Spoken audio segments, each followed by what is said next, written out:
Kecelakaan di Teluk Berumbun pas di Tekongan.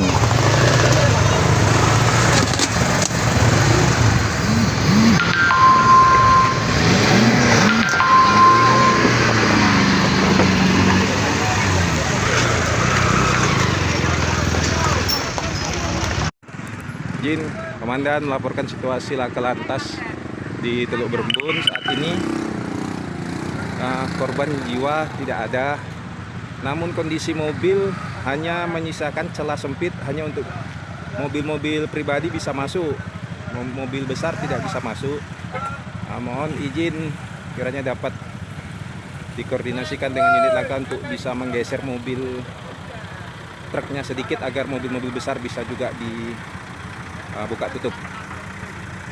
Demikian Komandan yang dapat disampaikan. Terima kasih.